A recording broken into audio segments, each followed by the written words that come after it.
اور جس نے مارا تھا وحشی نام ہے، بعد میں وہی حضرت وحشی بنتا ہے۔ آ کے بیٹھ گیا، پوچھا کون ہے؟ کہا وحشی۔ اچھا تو وہ ہے جس نے میرے چاچا کو قتل کیا تھا؟ گھٹنوں کے اوپر ہاتھ رکھ کے بیٹھ کر آ کر کہتا ہے میں معافی مانگنے آیا۔ حضور نے فرمایا جا، میں نے تجھے معاف کر دیا، لیکن ایک بات یاد رکھنا، آج کے بعد میری نظروں کے سامنے نہ آنا۔ وہ دو چیزیں ہیں، ایک تو یہ کہ میں تجھے شرمساری سے بچا لوں کہ میرے سامنے آتے ہوئے تجھے شرمساری ہوگی کہ میں نبی کو منہ کیسے دکھاؤں، اور دوسری بات میری ہے کہ جب تو میرے سامنے آئے گا تو مجھے چاچا یاد آ جائے گا کہ تو نے کیسے ٹکڑے کی۔ پھر اسی وحشی نے، جو اب حضرت وحشی ہے، اس زمانے کا مسلمہ کذاب، جیسے آج ہمارے یہاں مرزا غلام احمد قادیانی ہے، نبوت کا دعویٰ کیا تھا اس نے، مسلمہ کذاب نے، اور بلکہ حضور کو اس نے خط لکھا تھا، آج وہ نبوت تقسیم کر لیتے ہیں، ادھر آپ کی ادھر میری۔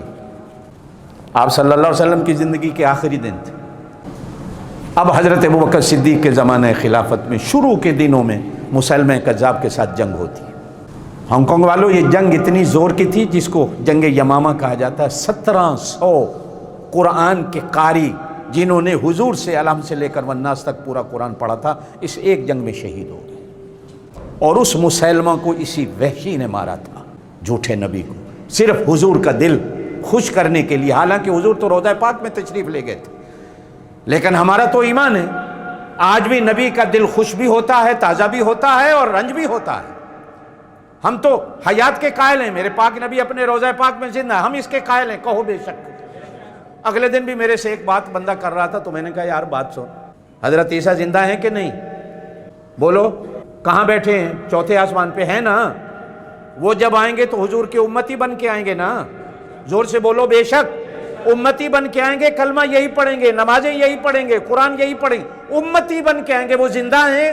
تو ایک نبی زندہ ہے، اسے تو زندہ مان رہے ہو؟ جو امتی بن کے آئے گا، اور جو نبی زندہ ہے اسے تم کہو کہ وہ روضہ پاک میں مر گئے ہیں، پتھر ہو گئے ہیں، مٹی ہو گئے ہیں۔ جس نبی کا کلمہ پڑھا جانا ہے، پڑھنے والا زندہ ہے، اور جس کا کلمہ پڑھا جا رہا ہے وہ مر گیا۔ یار کیا کوئی دماغ کی بات کرو میرے ساتھ کرنے والی، جو قرآن و سنت کی دلائل نہیں تو کوئی عقل کی بات ہی سامنے رکھو۔